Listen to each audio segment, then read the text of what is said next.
Yes, yes. What is going on? What is going on this wonderful evening?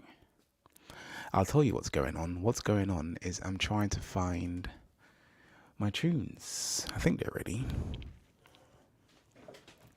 Yes, Abs, what's going on, my brother? Good to have you in the building. Good to have you in the building. And because you're here, I'm going to start the tunes. Yes, welcome. In the building, in the digital realm. I'll make tea. I like it. Get that tea, brother. What I didn't do... Well, I just saw your message. What I didn't do is I didn't send a broadcast out to say that we're live. So I think I'm going to do that right now. How about that? Let's do that right now. So I've been trying to wake up early again, like at 5. And it's been going okay, but I find around 3 o'clock, maybe 2 almost sometimes, I start to feel really tired. And then when I get home, I'm even more tired. It's like it's time to go to bed when I get home. Do you know what I mean? Anyways, so I'm saying all of that just to say I'm a little bit tired this evening. I'm not exhausted. I can still function to some degrees, but you might hear me mess up my words a little bit.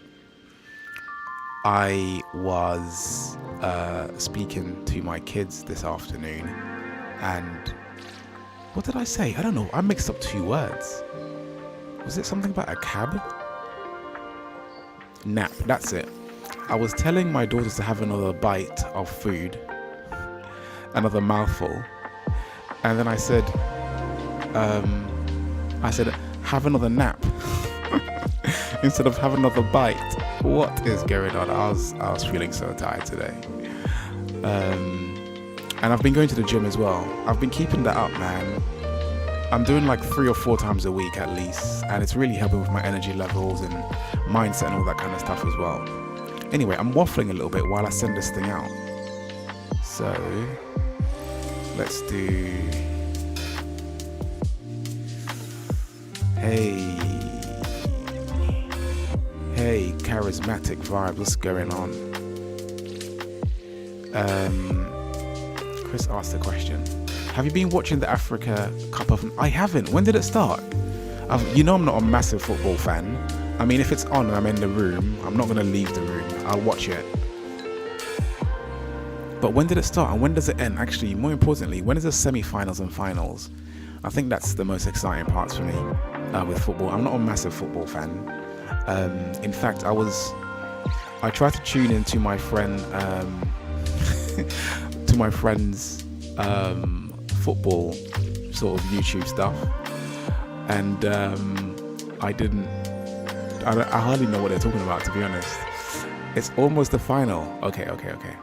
Nigeria just beat South Africa. Wow, what, just now? Finals on Sunday, second semi's playing now. Okay. I don't think I've ever watched a full series of Africa Cup of Nations before.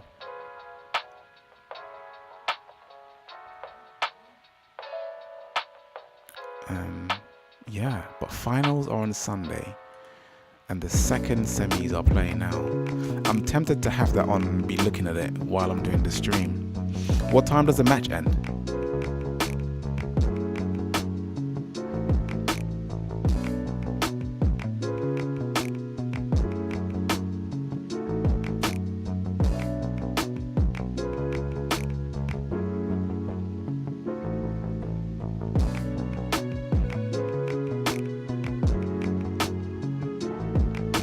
Yeah.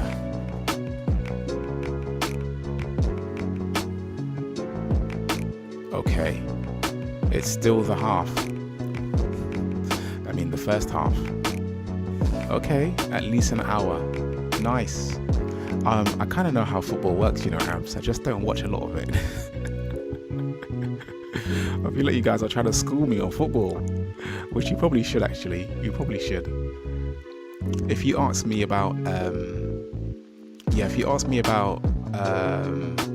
any football names, players and stuff like that, I'll be calling out the old people, those guys who've retired. I don't know any of the younger guys. I don't know what's going on in football these days. All right.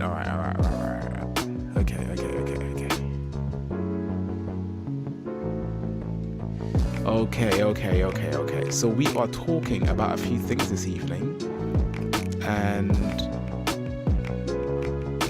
I'm trying to find my notes because I did make some notes. I'm not going to promise you that they're really good notes, but I made some notes, Okay, so we're talking about change and how it equals growth. I've also asked some people to stop by and hang out and share some of their thoughts on change and growth. And we'll see who shows up. We'll see if anyone has anything to share as well.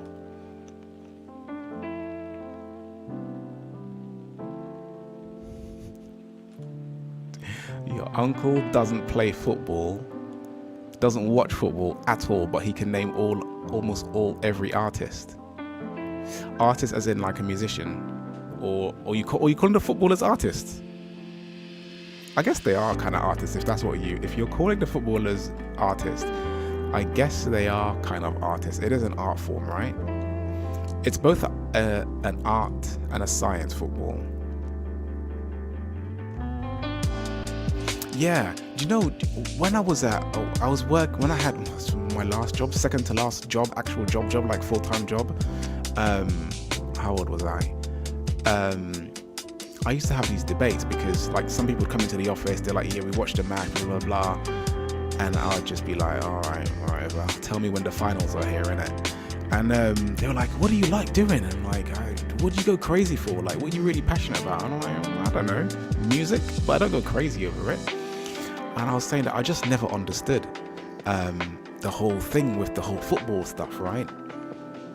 Anyways, I didn't tell them this was happening, but me and Abs, I went to see my first football match, like proper big stadium, with Abs, around this time.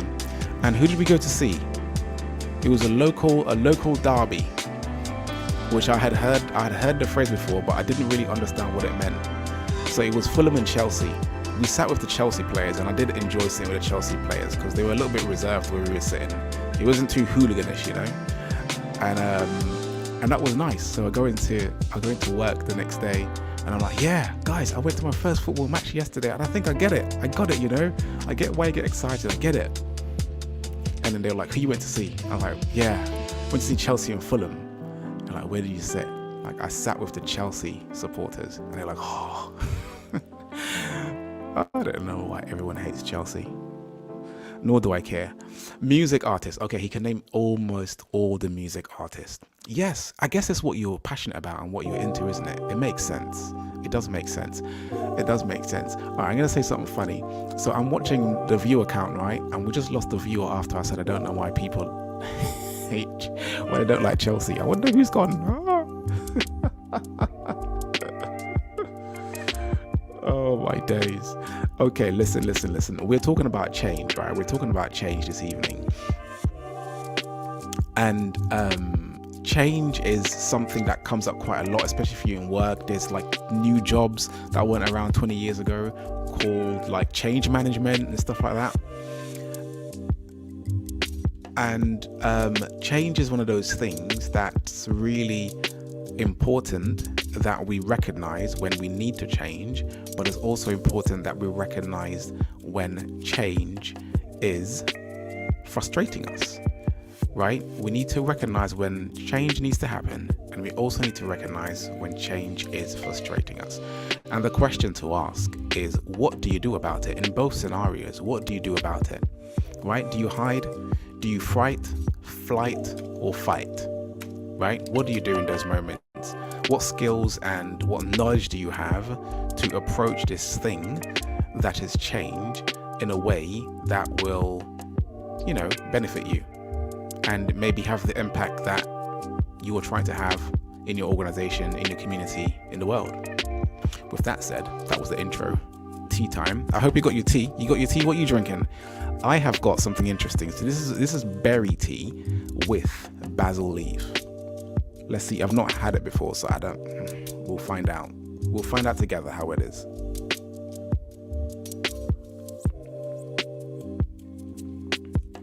Decent. So you got the sweetness. I'm describing tea like I'm some kind of tea connoisseur. We got the sweetness of the berry.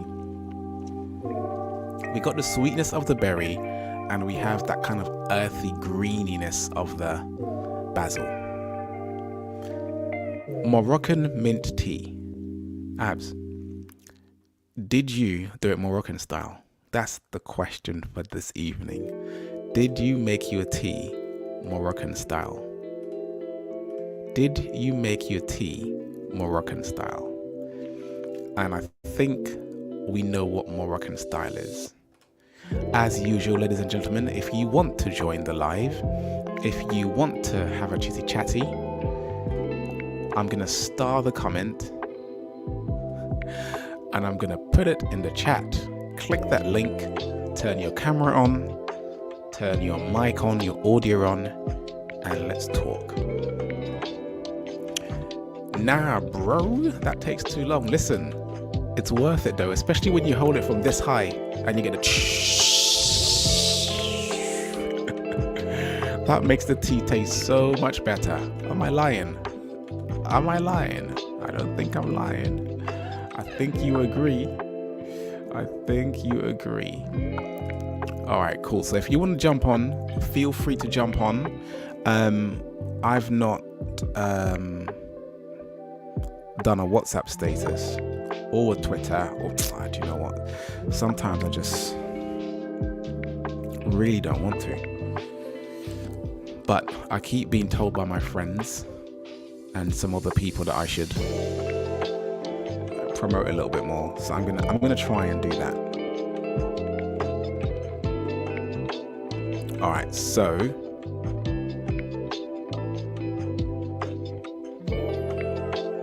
yes. What's going? Oh, that's not happening. The link isn't supported on Safari. Hold tight. Who uses Safari, bro? Why are you using Safari? Hey, what's going on, my people? We are live and direct on your YouTube set. You see what I've done there? YouTube set. It's another Let's Talk. We're talking about change, the importance of growth, etc., etc. It's a chill vibe, we're relaxing, but we're talking about important things that can help us be better people. And who doesn't want to be a better person?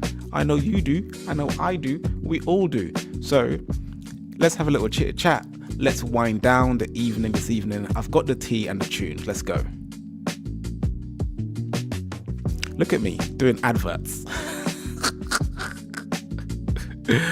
Oh my gosh, you have to have fun though, innit? You have to have fun in life, innit? You have to have fun. You gotta enjoy life a little bit. Gotta enjoy life. Abs, when you get a proper browser, let me know. Do you know what? I can't even. I use Apple Macs and I don't like Safari. Maybe I will soon. All right, cool. Excellent. Yeah, So let's get it. I just completed a life transformation course and feeling much more at peace now.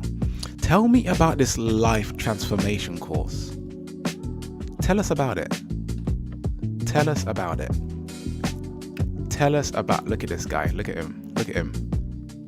I was gonna say handsome abs, but I think I need to find another another word that rhymes. You can say that, man. It's all good. What's going on? You, bro. I miss you too, man. How you been? Yeah, man, I'm doing good, man. I'm better now. I'm better now to have you on. Brother, I swear to you, if you were like 2-3 minutes later than you would have started, then I would have felt right asleep. Wow. Where's it now? Almost 10 minutes to midnight. Oh, what part of the world are you in? China? No, I'm in Qatar, man. Qatar. You have to say it properly though. You can't say Qatar. Qatar. Qatar. Do you have to roll the R's? Pronunciation. Qatar. There you go. There you go. How's it over there? How's it going? It's a bit cold today, you know. It's about what is it right now? 17 degrees. 17 degrees.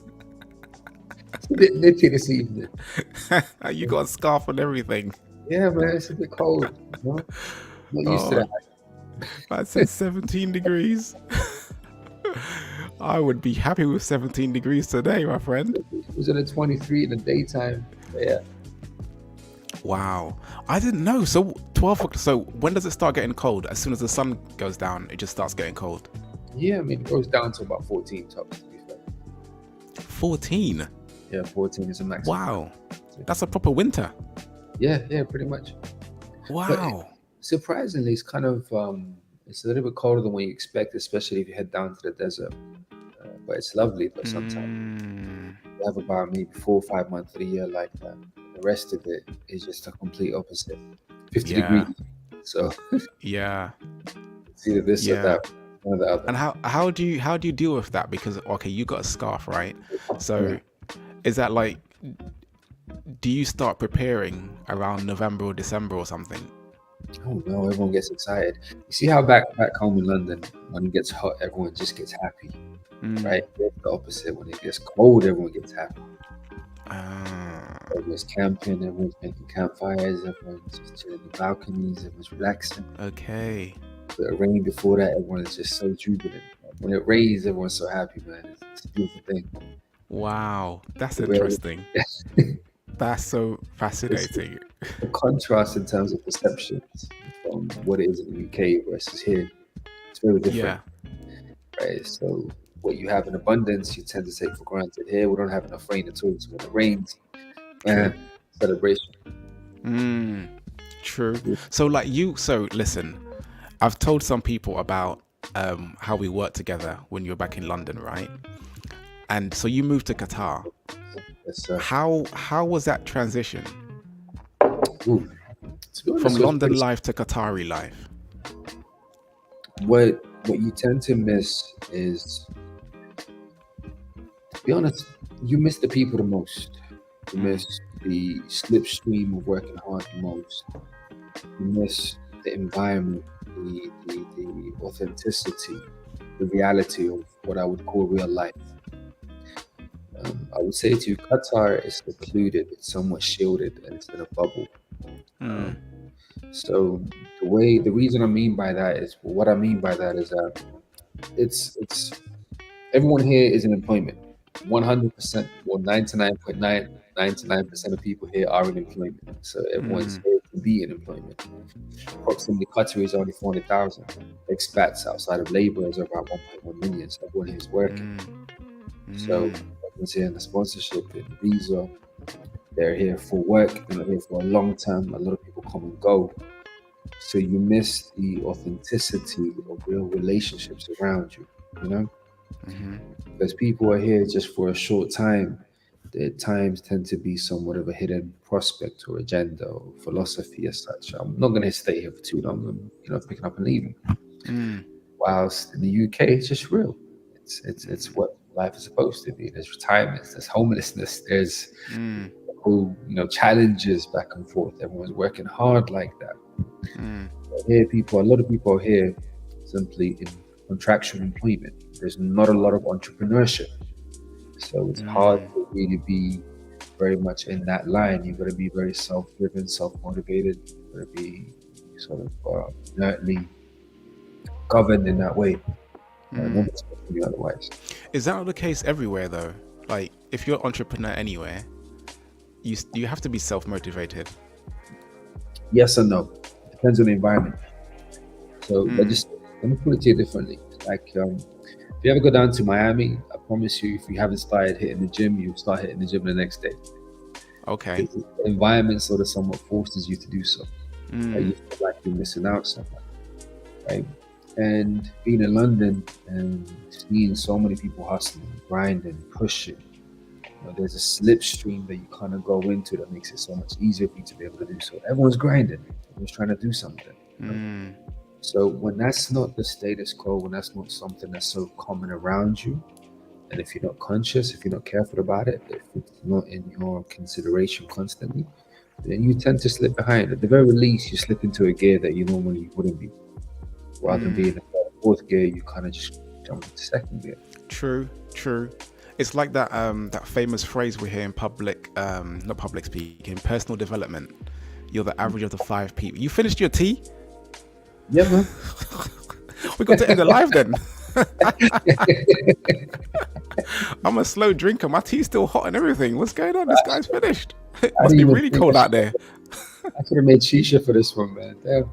Wow, we wouldn't be able to see you, my guy. But yeah, so you're the average of the 5 people you spend most of your time with, right? Yeah, there you go. That is so true. That is so true. 100%. Hey, Generation Success, welcome. This is James Adeleke. I don't think you two have met. No. But yeah, like you both are like, really good friends. James is a later friend. I think he very much replaced you, Abs. There's no replacing me, man. Come on, Tim. I'm messing with you, man. But yeah, so good to have you. Good to have you, James. Yeah, but yeah, you can't see the comments, can you, Abs? No. James says he's logged in. He just logged back in with his name and his picture. But yeah, you're the average of the 5 people you spend most of your time with. Very true. Very true. Yeah, and it's kind of like, how does it go? I don't know who said this, but it was like, if you have 5 people that you spend most of your time with, and you look at your bank account and compare your bank account or your income to theirs, it would be similar, right? Within, like, I'm not sure what the margin is, but within some number, it will be really similar. And I guess it's that thing of like birds of a feather flock together, right? So if you get, I get what you're saying, but we hear this thing about entrepreneurship being lonely, right? Oh yeah. And I guess there's a massive mindset and a massive, there must be some sort of transformation in that change from employee or self-employed even to business owner. Business owner being you're not in it by yourself, you've got a team, you've got systems, all that kind of stuff. Yes. 100%. Tell me some more. I feel like I need to give you a proper introduction, Oh wow. Nah, man, let's just get into it.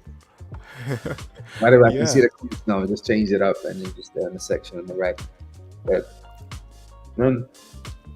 I would say to you, entrepreneurship, honestly, I wouldn't say it's for everybody, right? Haven't done it, haven't been in it, still within it, restarting it again at this moment in time.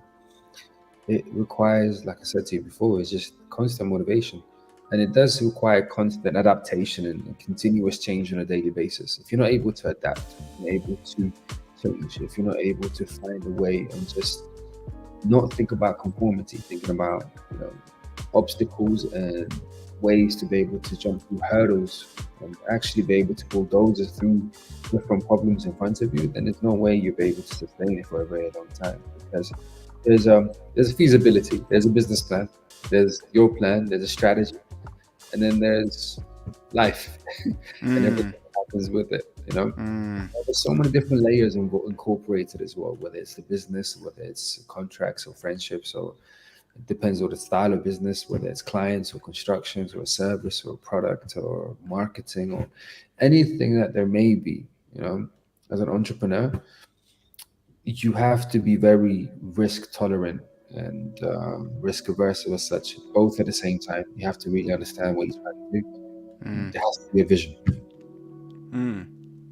If there isn't one, you absolutely perish. Yeah.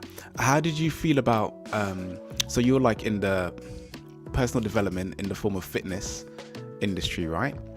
How did you feel about how was the comparison between London and Qatar when it comes to fitness? Weirdly enough, initially when we first started out here, I would say to you, Qatar was a virgin market, country, very young, and it was very much something that was in demand. They just started the Qatar National Sports Day once a year, so it's like Christmas, basically. They have one of the highest rates of obesity, highest rates of child obesity as well. Okay. World, so it's definitely something like needed, 100%. But right now, it's becoming saturated almost, the complete opposite what it was 10 years ago. And the style of sort of fitness, leisure, wellness, hospitality here, especially leading up to the World Cup, it grew tenfold when I first came out here. Actually started to exceed the UK at this point in time, in my opinion.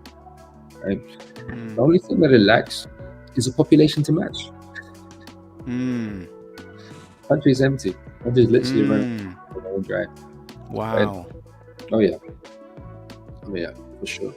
And the thing about it is that there's constant legislations, constant bureaucracies, constant politics that may change next week or tomorrow even. That completely changes your whole business dynamic. 100%. Whole business strategy will have to change in total, completely. So it's very different. It's a little bit of rocky waters.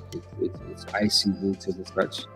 So you don't know when it's not as safe as it is in the UK to be fair, in that regard. Yeah. But Okay.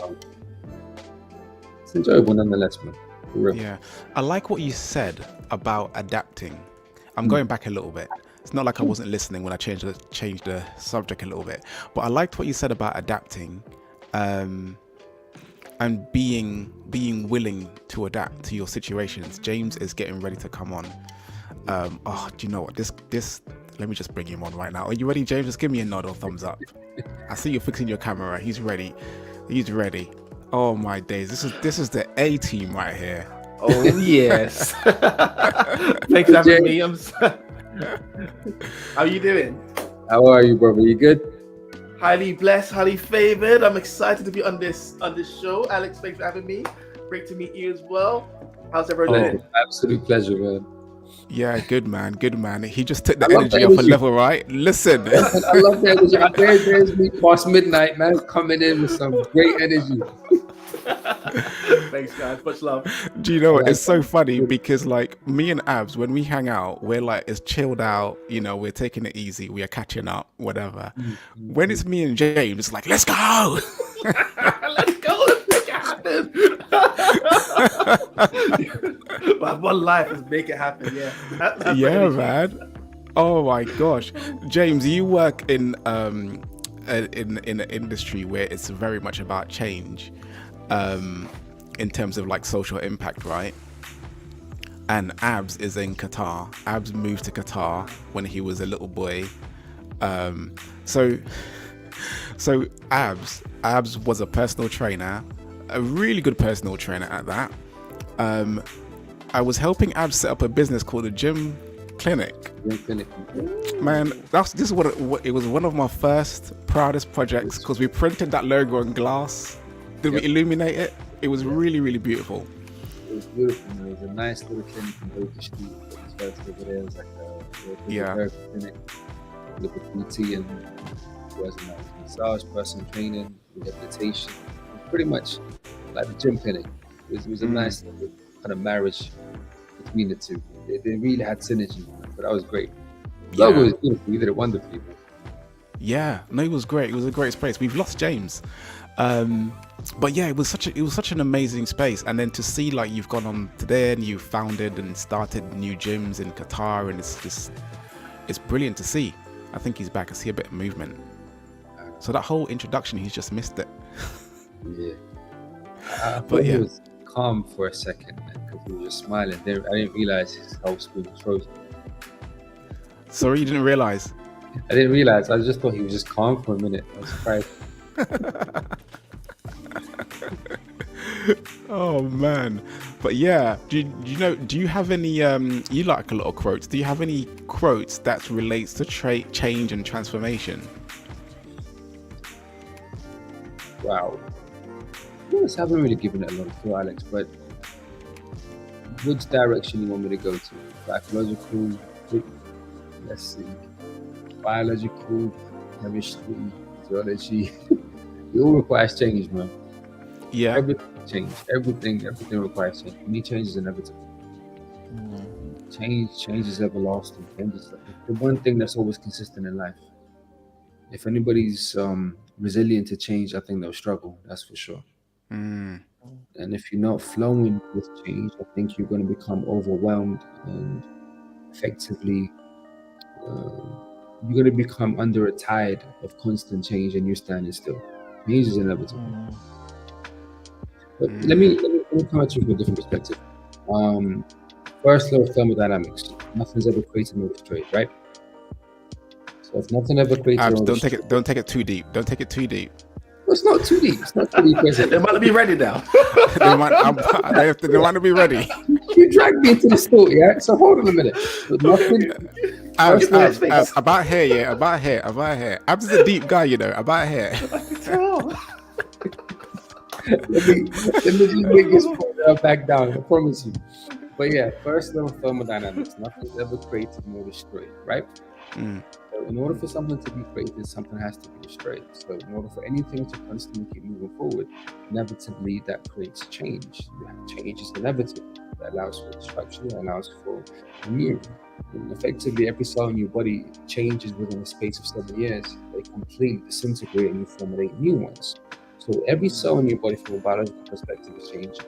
Your chemistry is changing on a daily basis. Physically, you have to have change in that regard. Therefore, every single atom in the universe is moving forward and is changing. When you're stagnating, you're lifeless. The only thing that doesn't change is something without life, without purpose, without progression. So effectively, for me personally, a lack of change is something that's leading to depression, because everything else is effectively moving.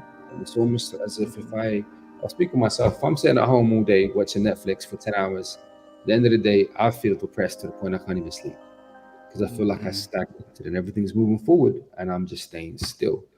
Like literally, like your boy here, as soon as he signed on, he had a lot of energy. Everything has energy. Everything moves. If everything moves and you don't move with it, you effectively going to be capsized and you'll drown under a wave of change that inevitably that will push you and block you and overwhelm you. So you have to move with the tide, not against it. Moving against it is you stand still. So everything is Bars. Where's my little Bars.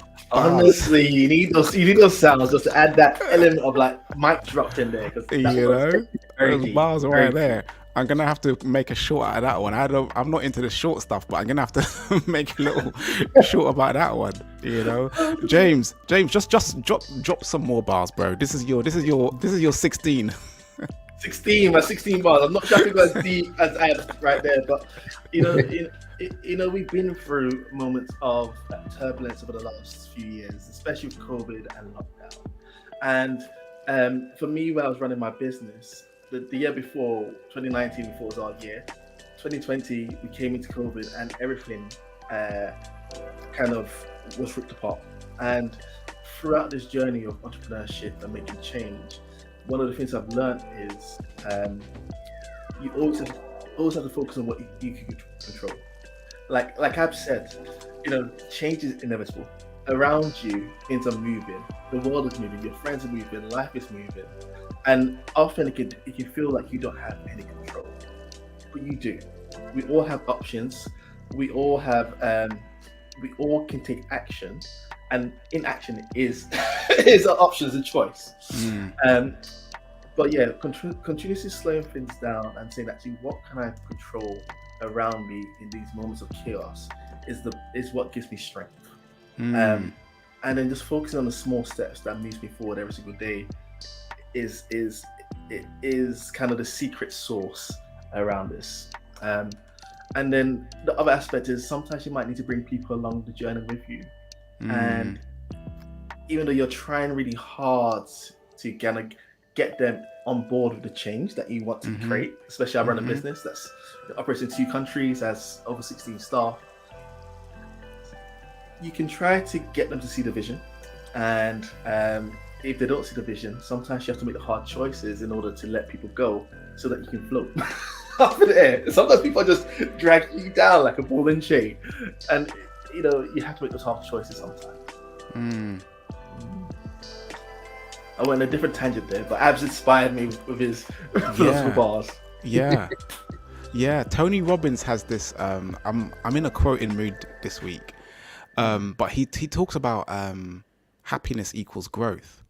You know, like if you're not growing, if you're not improving in some way, like you're stagnant, you're gonna be depressed. You're gonna be down. You're gonna feel like you might have a woe is me attitude, right? Yes.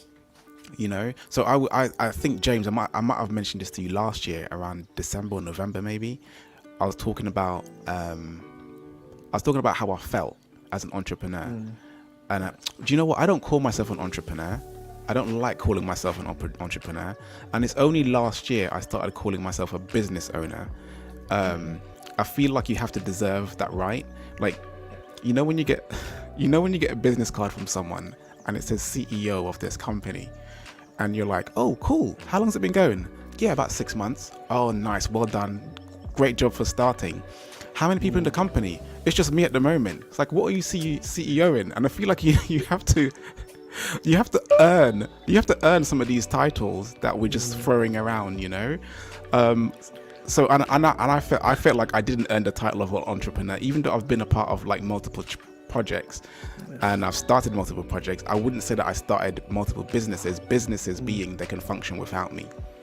Right? Like I don't have to be. I'm not the most important part of the business. There are other people that can do stuff as well. Do you know? Yes. Where was I going with this? I don't know where I was going with this. You were trying to say that you had to go through change yourself, doing yourself a sole trader, a entrepreneur to a business owner. Because I think you have to say it in order to believe it, and then go through it and then grow it. Yes, that was it. So I was complaining, you know, about the entrepreneur journey, but the truth was that I wasn't around people who were on a similar journey that would understand what I'm going through. So I went into like, oh, I'm going to do the work, I'm going to do the stuff, I'm going to shut out. I think I don't know if we had a mastermind session, but during this period, I was just like, oh, do you know, I don't know if I can do this anymore. I'm almost 40, my hair's receding, my hair's thinning. You can change that though, you can change that. Absolutely, and I did. Like 2 things happened. I was just like, do you know what? Firstly, you have to let people know, people who are in your circle, let them know like what things motivate you and how to encourage you. So, and like Tiffany, my wife, Tiff knows what I'm like. Yeah, she knows. She's not watching tonight. She's at rehearsal.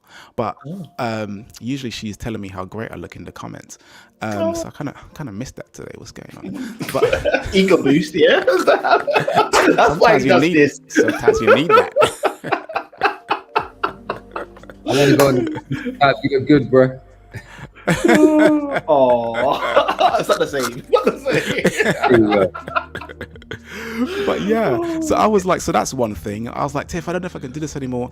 And she goes, Alex, I don't want grumpy Alex. You're grumpy when you're doing some job that's not having an impact and blah blah blah blah. And then we had our mastermind session. So it was that thing about the 5 people that you surround yourself with as well. But then also, all my days. But also, I had to remember why I'm doing it. And it's like a lot of stuff that you're saying here, Abs, is really resonating as well. Do you know? Abs, you put that in a private chat. I look good. Yeah. No homo. I had to keep it in private chat. But yeah, so, I don't know how many people are watching this right now. You know, this might blow up. But to be honest, like I'll tell you two things, Alex, and you've highlighted on one of them, by the way. But even in regards to everything that there is, whether it's work, right, whether it's relationships, whether it's entrepreneurship, it requires growth. That requires change. If you're in a relationship that's stagnating for a year, 2 years without it going to another step, one of you two will inevitably become a little lethargic within the relationship. If you're in employment without progress, without even seeing the progress or seeing the likelihood of change or where that may be, even if it doesn't happen, if it's not in the pipeline that you think that it could be as in a career progressive plan, then it becomes very difficult to follow a vision. And that inevitably stalls from change. A relationship starts and eventually it gets to it's an engagement, to a marriage, to children, and those children grow, and then eventually you want them to have kids, and you want change. Nobody wants to be maintained in the same place. Nobody likes consistency, and people say they want things to be the way they are, but in reality they really don't. But on a different aspect, you've highlighted something in terms of Tiff, to be fair. And I'm going to go off tangent for a second. I remember listening to a TED talk on the study of happiness. You highlighted to it, and it was a Harvard study of 75 years. 75 years, Harvard study, taken by 3 different generations to complete this. And it was a study of happiness, right? This was beautiful, right? You've literally hit the nail on the spot. And it was saying that true forms of happiness, this literally extends your lifespan by up to 10 years, right? Your rate of perceived exertion and exhaustion goes down by 40%. The way you recover from illnesses improves within a month or so. And it was simply the quality of relationships that you have. Not the quantity, but the quality. And it could be a husband or a wife or a boyfriend or a girlfriend or just a friend or a father or mother or anything, but just the quality or a friend. Quality of the relationship that you have around you. And that's what sort of makes you happy. That's what sort of elevates you. That's what we effectively, that's what feeds us. What feeds our soul, I reckon, man. Besides God that there is, but you hit the nail on the spot. But if you're saying that, then yeah, that's beautiful. I like that. It's so true. Yeah, it's so true. And also whenever we talk about tip, it always reminds me of the fact that they say people's earning potentials is dependent on the partners they choose. People's life happiness is dependent on the partners they choose. And what I love about Tiff is how supportive she is. Every time she's with you, ride and die for this journey, picks you up, shakes you, slaps you up when you need to be slapped. I mean, there's no slapping. There's no slapping. Don't come for her, police. She's not slapping me. But it definitely makes a difference in this journey, especially when you're an entrepreneur without a business partner on this journey. So like, and now you do have a few business partners in your other businesses, but you're still like, you are the main CEO. You are the main visionary. You are the person that everyone feeds off for direction, and it's a lonely place. Even when people have shares in your business, if they're not really sharing the other aspects of that journey, it is still a lonely place. And yeah, I've been really privileged to be sharing the journey with you in our mastermind groups. But yes, you need those people around you. And No, carry on. I'm just going to bring in Andre. But keep talking. Okay, Andre. But I was going to say what I love about this this topic on change is it's so timely, because change covers, as we said today, it covers personal growth, it covers societal shifts, it covers technological advancements. And right now in 2024, it feels like it is everything is just coming at once, and society, life, technology is advancing at a quicker pace than ever before. And it is natural for people to become resistant to that change. Often that could be due to anxiety, fears, wanting to stay in what they know. And some people are going to need to hear this subject today about how they can embrace that change. And the fact that actually it's not about standing still, because when you stand still, you're actually going backwards. So this is a great topic that you brought on. And Andre, welcome to the Yes, show. Andre. High five That's moment. Andre. Yes, Yo, this Andre. is jeez. Hey, you know, I've only just been able to jump in, so I don't know what's been covered yet, but it sounds like you're deep in it. Listen, man, these two guys, Andre. But we're gonna take it up another level. I know we're gonna take it up another level. It's about to go up another level now that you're here.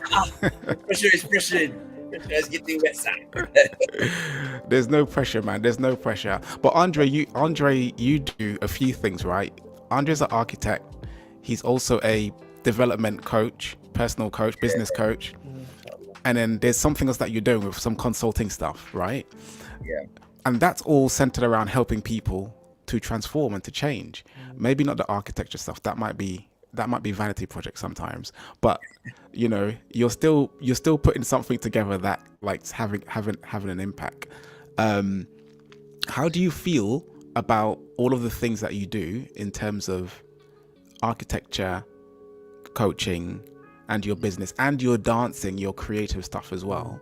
How do you feel like in terms of your mind, like balancing all of those different personas? Yeah, that's a great question. I get asked that a lot, you know, because like when people hear Ah, man, don't answer it then. I want to have some original questions. I thought that was original. No, it's like, because when I say architect, dancer, coach, they're just like, when do you have time to do all of this stuff? To be honest, I'm reading a book called Energized by Simon Alexander, and he's talking about when you're in a state of energetic bliss, right? You're in fulfillment, you're excited by what you're doing, you get energy to do different things. And I think for me, I'm kind of like blessed to be in a position where the passions I'm really enjoying, I'm able to do in a way that I get energy from it. So I had a conversation today with someone at work. And they were saying how they wake up with loads of energy, and by the time they get to work, they're just like drained at the beginning of the day. And I was like, yeah, maybe it's just because you don't like what you do, you know? For me, I love it. You know, I love what I do in each of those categories. And so it gives me energy. So when on an average day, I'm able to go from one space into another space and still keep my energy up as a result. Because I think if I didn't, then it'll make it really difficult to be able to manage all three. That's good. And then how do you switch between the two? How do I switch? Do you know what it is? I think in a way I see everything I do as creative, right? Whether it's architecture, dance, or coaching, because I think my methods in all three are generally creative. So I still keep that creative vibe. So for example, if I'm in design, I'm going to be creative, I'm going to be problem solving, I'm going to be thinking, how can I do this in the best way? I might challenge myself by trying something I haven't done before or using a different program. Dance obviously is creative. If I'm in a studio or I'm creating a piece or something like that, I get to use everything I can. And then even with coaching, I try and use like imagery, I use sound, music, I use art in any kind of way, shape or form. So, but when it comes to switching between them, I usually have I use the transport, to be honest with you, the distance between one space to another as my incubation period to shift my energy to whatever it needs to be. So for example, if I'm coaching, you kind of want to get into like a coaching state, right? So that might involve listening to certain kinds of music. It might mean looking back over your notes and just getting yourself psyched up, whatever it might need to be. In the same way, it's like the same with everything. I know what I'm going to be doing next. And so that period of time before I get there is my time to get into that zone. So if I'm about to start a class, I'm going to be listening to like some next house mixes. If I'm going to be coming to work, I might be listening to like a podcast. You know, if I'm going to be going into the theater, for example, I might be watching something which is like, you know, Alvin Ailey or like some African dance theater company, just to get myself into that space and get my energy externally. And then also it's internally as well, is like I've tried something recently, which is I've realized that I always have something audible all the time, right? I'm always listening to something. And I've tried something recently, which is actually trying to cut that off. And so if I'm going to a space, actually having that half an hour or whatever before I get there, being in complete silence and just being able to be in my own thoughts as well as with other people. So for me, those are like the two ways I kind of shift between one space and another. Either my input or cutting it off completely and just being in my own. I like that. Guys, ask Andre some questions. No, I love that because he's very purposeful and intentional about the state he puts himself into in every situation he goes into, and to have kind of got to this stage where you know what to do to put yourself in the right state. It takes a lot of self-awareness, a lot of self-study. So, what was the trigger to enable you to get to that stage that you're now? I see what's going on here. This is a strong question. What you thought it was a free hit? No, yeah, baby. I can just walk in here and no, that's a good question. I think there's been a few triggers in my life actually. There was one which was like a relationship breakup. There was like a traumatic experience I had in Sierra Leone, and there was just general like personal development stuff. And like each one of those kind of brought me into a state where I was like, okay, it was either there's a problem here that I'm trying to understand about myself, or there's something that just doesn't feel right. So for example, with the breakup, it was like it really made me kind of look at myself and like, first of all, why am I destroyed? Like by this thing, why am I destroyed? Like I'm still here, I'm still breathing. Why can't I not function? All these stuff. And I really had to go into like my inner process, like to understand where all that was coming from. And to be honest, the breakup, the experience in Sierra Leone, but the third one was therapy as well. Like that was like a practical place where like a space where it was held for me, because I'm sure like with you all, like you're leaders in your own areas, so it means you've got to hold space for other people. You got to be paying attention to, you know, what their needs are, etc. And I realized there was very little of that for me. So therapy was like an opportunity for me to actually, you know, without judgment, without kind of like thinking about how it's going to be received or whatever, I could just say how I feel. And that gave me a space to kind of like go inwards in a way I didn't necessarily have space before. So I'd say those two were like the biggest ones, but they really did help. And obviously I'm an avid reader as well, so I was like trying to research and read up on emotional intelligence, on like healing just in general and different practices people use, looking at cultures and looking at different communities and what they do, how people interact with each other, how to influence people, how you are influenced by people. All these kind of things just kind of led me down a path of just kind of understanding myself. I say to people sometimes that I think if I wasn't a dancer, architect, or coach, I'd probably be in psychology in some way, shape, or form, because I really like to understand how we work, you know, just as in general, like what makes us tick, what brings us energy, what loses us energy, what is it that, you know, one person can come into a room and change the whole energy up, positively or negatively. Like, what is that? It's not like tangible. There's something that everyone feels, all that kind of stuff. So yeah, those are like, I would say, the things that made me look inward, pay attention to myself, awareness.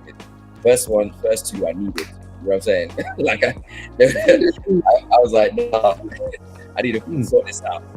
Nowadays, I just find it interesting. Like even myself, like trying to understand me as well as anybody else. Sounds like everything that you do is creative construction, you know? Like you're an architect, you're being creative and you have a canvas as such. If you're coaching somebody, effectively you're chiseling a thinking man and you're constructing their vision and horizon and the whole process moving forward. You're dancing, of course, that's a creative canvas. It's almost like literally a creative constructive process, and it's the same mindset as it seems where you're talking, I'm visualizing it. You're taking the same mindset, the same flow that's going from one industry to another, but in retrospect, they're all merging and colliding together. You're looking at it from one perspective, but you're just simply translating the same language into a different field. Yeah, it's one and the same. And I'm sure the same philosophy that you probably take into from construction, so from an architectural perspective to a dancing creative perspective to a coaching perspective, and somehow they'll probably be all intertwined. The same approach will just be unanimous and more, to be fair. I can definitely see that. But on a different point that you touched upon, the therapy. Me personally, I'll probably say to you that I think everyone in life, right, should have a guide, a therapist, a consultant, a somewhat of a mentorship process. I was actually talking to a very dear friend of mine about this the other day. We were talking to my girlfriend, and I was saying to her, I wish I was able to converse with myself from 10 years ago. The level of advice right now, right, that I give to myself 10 years back would have allowed me to jump hurdles and heaps upon it. And then I started thinking about something, and I started thinking, if I'm thinking like this right now, right, and this probably applies to all of us, right? We're probably at a certain stage and a certain level that we're thinking, okay, we understand where we are right now, we understand our vision, we understand what we're trying to get to and scale to. So who is in that particular industry, who's done it before, who's been there, who's 10, 20, 30 years our senior, right? Who can sort of cut that learning curve and make it much steeper, rather than it being another 10 years into literally another 1 or 2 max, right? So for me, I reckon everybody needs a coach, everybody needs a psychologist, everyone needs an outlet in order to be able to convey that. But to bring that back into Alex's topic, right, in terms of change, I don't even think the question is whether change is a good thing or not. Change is inevitable. I think it's how to sustain a positive change that you want, right? So you might have come across a book called The Power of Habit, right? Amazing book, absolutely amazing book. So if change is inevitable, and in retrospect, it seems as though that 90% of what you do on a daily basis, 90% is rudimentary aspects that we're used to. It's subconscious protocols that govern us on a day-to-day. So if we're trying something new, if we're trying to become better than what we are today, because if we repeat the same thing, we're inevitably going to have the same outcome. So in order for that to become sustainable, the question should be as to how to sustain change, or the positive change that we're looking for, as opposed to just simply allow a wind to take sail and just to take us, and we may get to where we want to get to, but how we can make that for certain and for sure. And that book literally breaks it down in a heartbeat. If I would recommend a book in terms of habit and sustainable change, I would definitely recommend that, right? And by tapping into a very creative process, by the way, you really appreciate this. This guy managed to stop 100% of suicide bombings in Iraq, right, by simply removing the falafel and food carts. What? That's what I'm saying. It's like, it's such a creative process in such a beautiful way. He understood that everybody has a particular habit, has a particular route they tend to do, they're very familiar with. So he understood people's habits. And if you tap into a habit, right, you understand what happens with that. So people usually after a Friday prayer, they congregate. There's all these little carts with falafels and food, whatever, and food and everything. And he removed all of them throughout the whole city. People got hungry, they weren't there anymore. They started looking for food, they went home. Other people came to rally, nobody was there. The rally didn't develop, didn't build up, right? Completely eradicated 100% of suicide bombing simply by removing the exact trigger that allowed people to sustain and maintain. Literally, right? And the cycle is this. There is it's basically a trigger that allows you to do an action. And if there's a reward that reinforces the trigger, so there has to be a reward, whether it be short-term or long-term, that reinforces that particular trigger. If you keep reinforcing that trigger, right, there will be basically a constant process of a loop in your mindset that makes it a habit for you. Yeah. Right, and allows for that. That will then allow for change. And when I read that book, I took that same philosophy, I applied it to a business here that changed the business philosophy, that changed the profitability from a negative 1 million in the first 6 months of the year to a positive 2 million in the second 6 months of the year from that book. So we're talking about a fitness facility, right? So there was retention was going down, conversions were going down. Let's just say in terms of anything within the facility was going down, negative 1 million. So we just simply did this. Based upon that, I just simply said, cool, every 3 visits that you have within the club per week, you're entitled to a complimentary massage. That's it. Doesn't matter. You can just come, walk through the door, say hello, scan in, go out. That's cool. That's 1 visit. You can come, grab a coffee and leave. You can come and work out. 3 visits a week entitles you to a free massage. The cost price of that is, say, for example, £10. Less than that, £5 per massage, right? But the retail price was up to £100, literally. But the value that you feel as though you're getting is tremendous, but it wasn't even about that. It was about the habit forming. Everybody was coming in 3 times a week. 3 times a week, 3 times a week, 3 times a week. Suddenly conversions went up, retention went up, habits built. And when people were expiring, they were literally renewing like crazy. The retention rate went from about 15% to 70% retention rate. I like that. Do you know what? Yeah, it was just habit, just manipulation. That's really powerful. And I don't. What's the book called? The Power of Habit. Power of Habit. So I've not read this book. I don't think I've even heard of it. Maybe I have, but we implemented something in our business, October, November.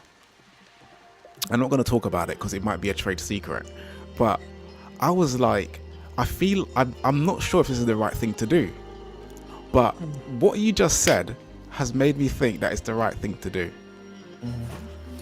Yeah. So I'm just gonna leave that there. Curious. But very curious. I'll tell you offline. All right. Because everyone else who's in our industry, we are coming for you. I love that. I know. Just on that point, it reminds me of 2 quotes I've been really embracing recently, which is we fall. We do not rise to the level of our aspirations. We fall to the level of our training. And the second quote, which I really love, is we are what we repeatedly do. Hence why you're talking about the habits piece is so important, so key. And it's like, everyone started this year saying 2024 is going to be my year. Everyone started it. Glass of champagne at hand. Don't forget about what happened in 2023. This is 2024. New goals, new expectations, new aspirations. And despite whatever changes you're going through, if you have the right habits that you formed, you are going to be able to navigate that. So like whether that is your morning routine, how you win the day, or whether that is how you finish the day and then set yourselves up for tomorrow. What are the habits that people watching this program? What are habits that you currently have, or do you feel that you need to put in place in order to be able to navigate any changes that might come your way? So we're talking about habits now, right? And I guess there's like, you can develop some habits to maintain this progress that you've made in your growth, right? But equally, you could form bad habits sometimes unknowingly. I don't know who to put this out to, and I don't think like it needs to be a question, but what do you guys think about that? That's like so open, I know. But in terms of like habits and improvement, what do you guys think about it? And what came to mind while you guys were just talking just now was, so I visited Sierra Leone in 2022, right? And it's kind of it's not how I met Andre, but we're at another event that had nothing to do with Africa, kind of, or men even. It was like a women's hair event. And then I must have said, I was in Sierra Leone in February, and he's like, say what? And we just like started having a conversation, right? But when I got back from Sierra Leone, I was depressed for at least like a week and a half, maybe 2 weeks. I was watching this show by Ricky Gervais, I think it is. His wife or something died in it, and it was like just really so sad. Like every episode was so sad. I'm watching this show, and I'm just like kind of like, I wanted to do more while I was out there. I wanted to do this and there's all these thoughts of me like coming down on myself. And a friend of mine, she sent me this I don't know, we were just like texting each other. She goes, do you know what? I've been waking up at 5 and blah, blah, blah, blah. And I read this book called The Miracle Morning. And James has been talking about The Miracle Morning for like 100 years, like since he was born. He's been talking about The Miracle Morning. And I had the book on my shelf because I do shelf development. You can't see, these shelves look all right, but if you see the shelves on the other side, it's full of books. Shelf development, no self-development. But I was like, do you know what? Let me read that book.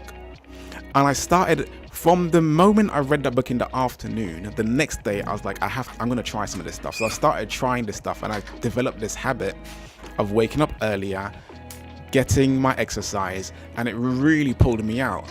I said to James, like a few weeks later, I was like, James, why didn't you make me read the book? And he's like, I can tell you where the water is, but you got to drink, But yeah, so the habit piece in terms of like when we want to grow, when we want to get stronger, like that's super important, right? And I guess like we're all sort of into personal people development, from the physical to the mental as well. What's your, from the three of you, what would you say is a good hack for people to implement in terms of keeping good habits? To be honest, none really stands out, man. When I two things really stand out, to be honest. Three. Sorry, just let's keep going. All right, the first one I would say to is prayer, right? So like that's first and foremost. That keeps me very well grounded and keeps me in a state of mind where I'm able to just grow. I feel very strong, powerful, and just able to take on whatever that needs to be. I feel that's the first and fundamental thing. And if you keep that consistent, right? So I try to pray continuously, but when I do so, I feel like that kind of just keeps me in the process where I am able to just formulate my thoughts, my energy, that I'm just governed and efficiently moving forward. The second one, I would say to you, gym, right? I've been hit gym lately for a while, but I know what happens to me when I continuously do so. A week, 2, 10 days, 1 month, 2 months, 3 months, and I'm a different animal. Right? You have a different set of energy when you go to when you wake up early in the morning, when you train, when you exercise, when you do your thing. And by 9 a.m., you've done all of that, and you feel like, you know what, you've read for about a good half an hour, you meditated, you've hit the gym, you prayed, you've just literally just scripted out a few things, you wrote a few things out, you know what's planned ahead, you've got a microcosm of visions that's just broken down in front of you that you got to do. Your whole day is just a blessing thereafter, because you know what's in front of you. And what keeps it all together for me is meditation. Right? Literally meditation, like a 10-minute just mindful meditation, just or breath work. I've been diving a lot more into breath work lately, and cold bath as well, cold plunges also. And breath work, believe it or not, is something out of this world, especially in meditation. My mindset, I'm able to think in a particular way where there's no brain fog. My thoughts are just translucent. Everything's fluid. Everything's moving. As soon as I meditate, I see things clearly. I start thinking about things that I didn't even think about. It wasn't even my forefront. I'm like, where did this come from? I would think about things and answers and responses in a particular way that I just tap into a different world. It's beautiful, right? And then I looked into the science and metaphysics of it and the biology of it and the concepts of it and the gray matter and the connectivity and everything that's touched within it, right? And the spirituality of it. But those three are fundamental. If I ever have a morning when I pray, meditate, hit the gym, everything else is just child's play. Prayer, gym, and meditation. Ooh, yes, yeah. That's a way to start the day, baby. Yes. I like that. I like that. Yeah. It's so true, so powerful. I think we should start a mastermind group. I'm being so real. We've already got one, mate. No. You can join. We meet at the end of the month. well, I'll be here, man. And then we check with each other in that way, man. Who checked the list today? Oh my days! Look at James. Look at his face. Yeah. But you know, I love your morning routine is very much the same as mine. one of the things I would add to that, you talked about what is the one thing that someone can do to kind of help maintain a habit, or the right habits. One of the things I'd say is on a one-page plan. On the left-hand side, say what your life look like in 3 years' time. Then next to it, what do you want your life to look at in 5, 3, and then 1 year. And then on the other hand is, what you're gonna do this week to achieve those goals. Because we all need to know. So the reason why people's lives sometimes get stagnant is they just don't know what they want to do. You all have friends like that.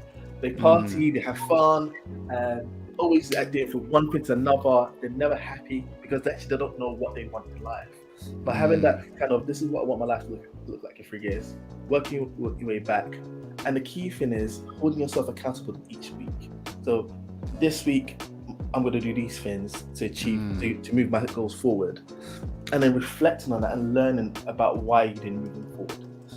Because once you learn, you can start to put the right frameworks and foundations around you to make sure that you actually don't continue to let yourself down. This is about kind of living up to the promises that we make to ourselves.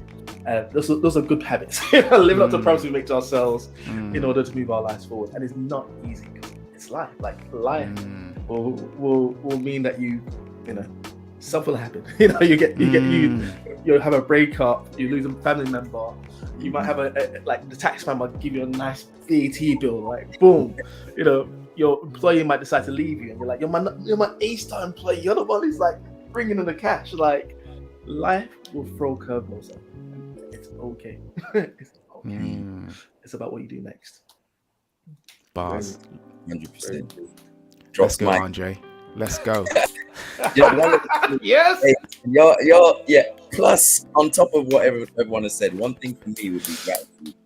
That is literally been something that was really powerful for me. Like there was a period of time, I can't remember who was organizing it, but they called it the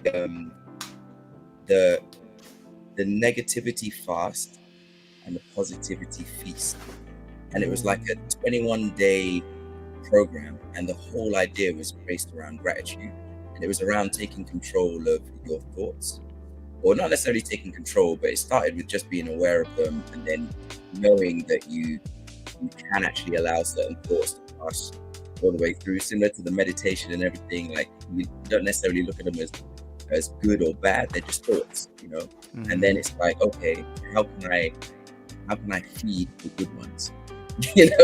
How can I give more attention to the ones that are fruitful for me, and how can I focus on that? And then you find that the more you do that, the stronger that those thoughts become. They say 60,000 thoughts, and 90% of them are meant to be negative or something along those lines.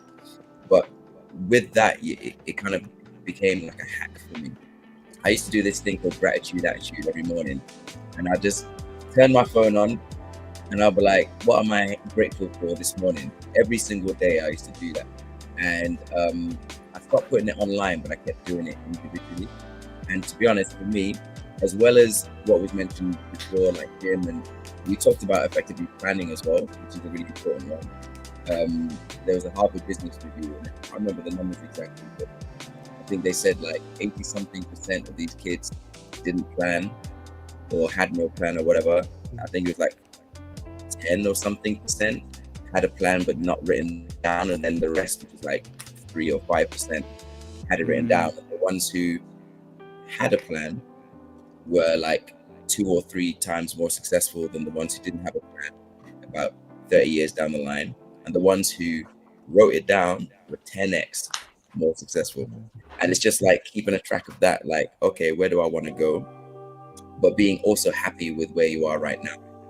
I had a friend of mine who was going through it. She was going through it, man. And she was really, really in a tough place. And one of the things I said was, from where you are at the moment, how far do you feel like you are from where you want to go? And we were standing on her balcony, right? And so she was like, to that lamppost, that's where I want to be. That's how far I feel like I am. And I was like, okay, cool. And then I turned her around and I was like, so where did you start?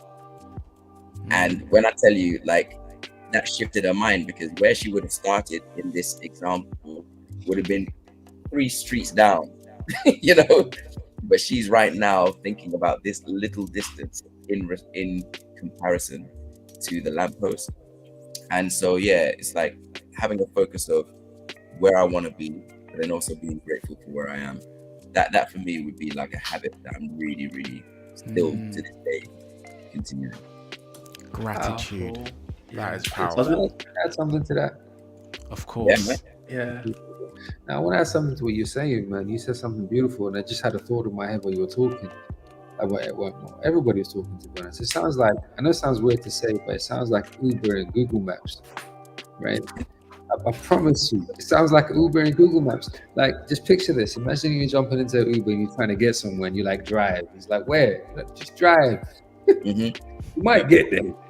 Or you might get there, you know, a good day or two too late, and you might waste so much money doing it, so much energy, and so much God knows what, whatever, in time, just trying to get there. Imagine how big London is, and you just keep driving around.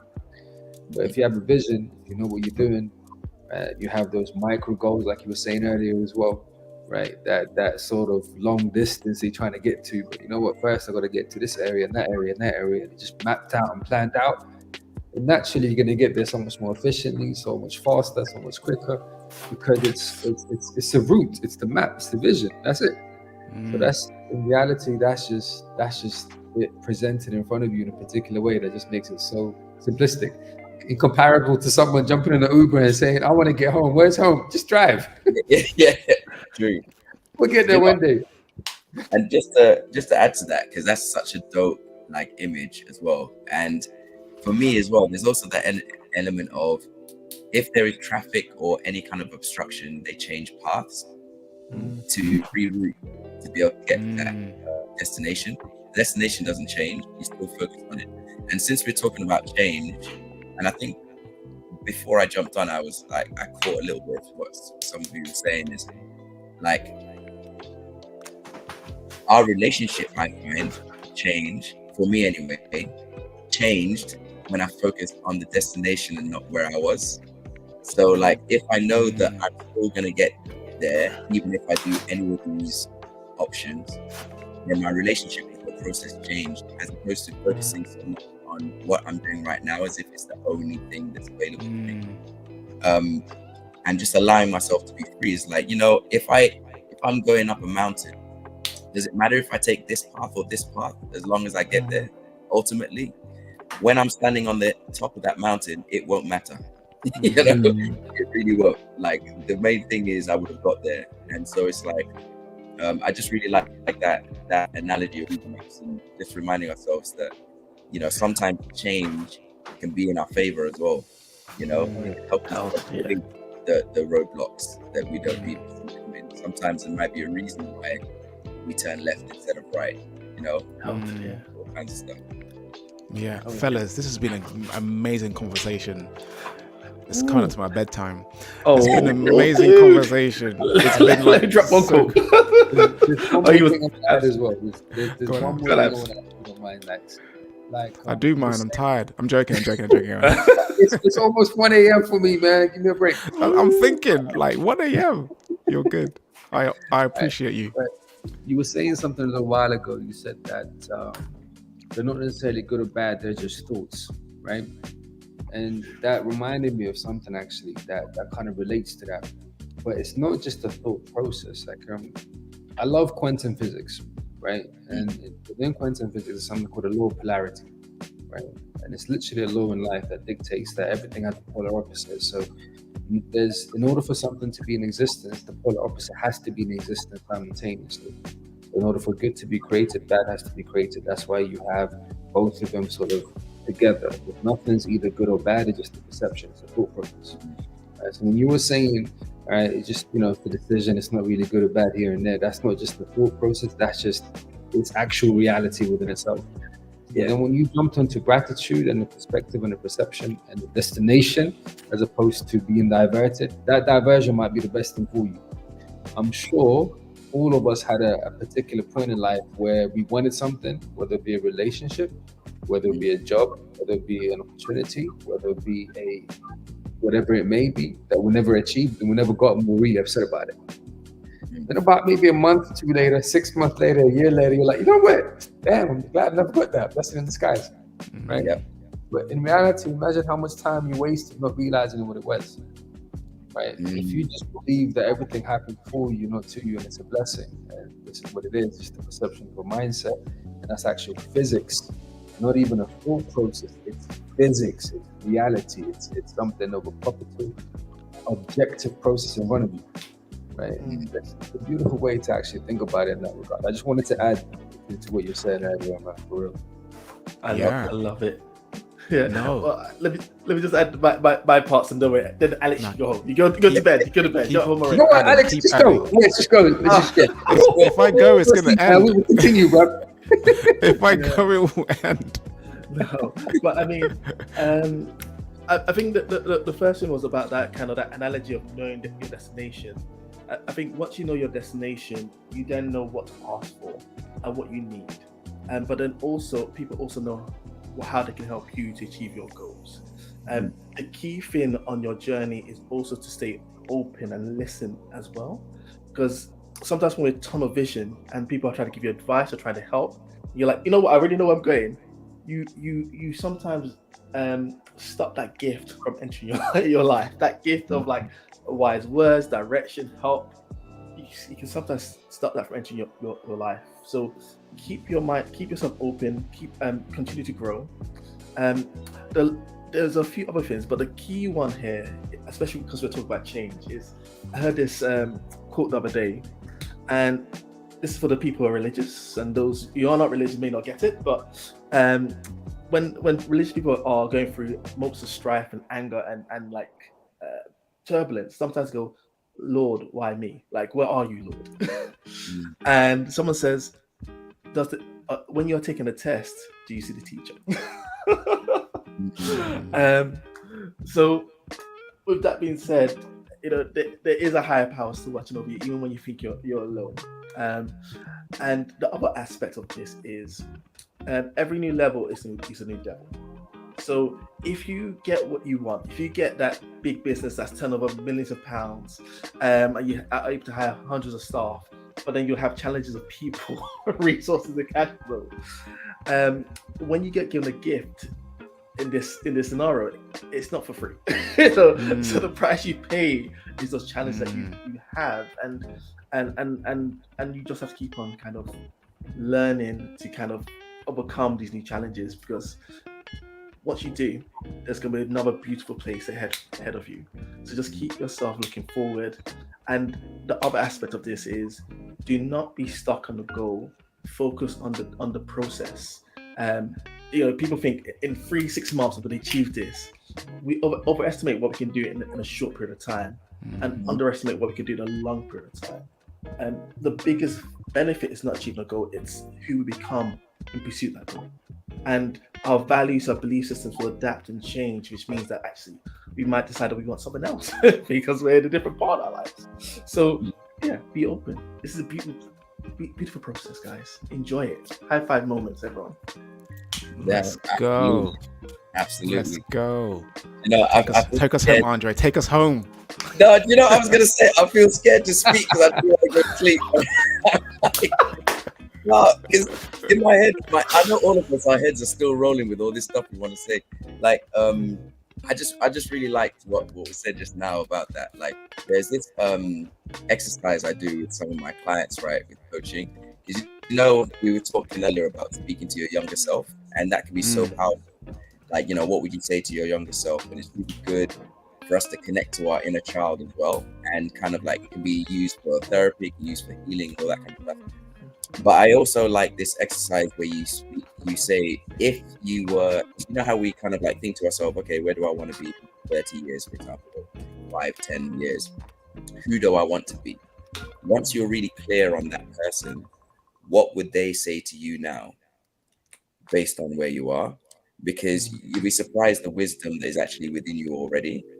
And actually retrofitting, if I am already the person who I want to be, what would that person say to me now for me to get there? And sometimes that can require a little bit of change as well. Sometimes it doesn't, and you're actually already them. And that for me is like a really powerful realization, is that stuff is actually accessible. Right now, to be the person I want to be can be immediate internally. It's just that the rest takes a while to catch up. You know? But yeah, that's all I wanted to leave with. Oh man, you guys, bars on bars. Brilliant. So glad to have you guys on. Thanks a lot. So I did reach out and say, you know, if you guys are available, come in and share some thoughts. And you more than shared some thoughts, you know. I think you've like maybe frustrated some change from people this evening, honestly. Listen, man, anyone that's done anything noteworthy, any that's achieved anything that we look up to and we recognize, whether it's we like them or dislike them, they were frustrated by something, and that frustration led them to want to make a change, right? And that is like, yeah, I know you guys frustrated some people this evening. I'm sure you did with your words and your thoughts as well. So, and this is what we're all about. You know, the four of us, we're all about impact. We want to make sure that we leave something good after we've had a conversation with someone. So you guys smashed it. Thank you so much for coming on board. Appreciate it, man. When Alex, thanks for staying up. Thanks for staying up, man. You're welcome. My wife's gonna kill me now, but yeah. No, she won't. She won't. My divorce bill in the morning. Nah. None of that. Excellent. Chaps, take care. We'll catch up again soon. We might have to expand our mastermind. As we meet once a month in person, yeah? Yeah, man, add me in. In person, I don't know about in person, but I'll be there in Zoom. No, not once a month. Once a quarter. Is it once a quarter or once a year? Once a quarter. Yeah. No, but yeah, good stuff. A little bit more sort of simpler than that. I was thinking of just a WhatsApp group, and everyone just adds in what their goals are, and people just keep them in line every single week. Did you do what you're supposed to do? Are you in line in that? The percentage kind of thing. So it's just sort of like an accountability kind of group, and we just support each other in that regard. Someone's feeling out of it, cool, what's up? I mean, just each one help one, that type of thing. Motivate each other. I like that. You just don't want to come back to London. Listen, chaps, have a good evening. You too, man. We'll catch up soon, yeah? All right, man. See ya. Oh man, that was amazing. I'm really glad that these guys came on. Really, really, really good. Yeah, we're gonna make some change. We're gonna be better people. We're gonna win. We're gonna win, right? Forget about everything else. We're gonna win. We're gonna win the war against our minds, right? All the sort of thoughts that we have that's holding us back, we're gonna win against those, right? It's 2024, and we're getting more in 2024. We are getting more in 2024. So I've had a discovery, right? And it's that we all know what we need to do. We all know what we need to do to win in whatever area or arena that we're performing in, or whatever we're doing. We know what we need to do, but the problem is that it's hard to do it, right? It's hard, it's uncomfortable, and there's some uncertainty sometimes whether you believe you can or whether you believe that you should. But the realization is that we all know what we need to do. And the question is, if we know what we need to do, why don't we do it? That's the big question to everyone, to ourselves, to me. If we know what we need to do, why don't we do it? My people, I appreciate you. The tea is done. The tea is cold. We're going to win, says Mrs. Pemberton. Let's go, baby.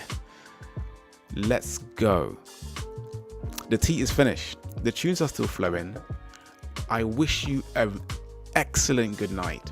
I hope that the next 7 days is more amazing than the last 7 days. I'm pretty sure that next week you're going to tell me that you won something, and I'm looking forward to hearing about that. So keep your head up, keep your mind right, and I don't know what to rhyme with that. Keep your head up, keep your mind right, keep something tight. Keep your circle tight. Okay, keep your head up, keep your mind right, keep your circle tight. Peace. Have a good night. God bless.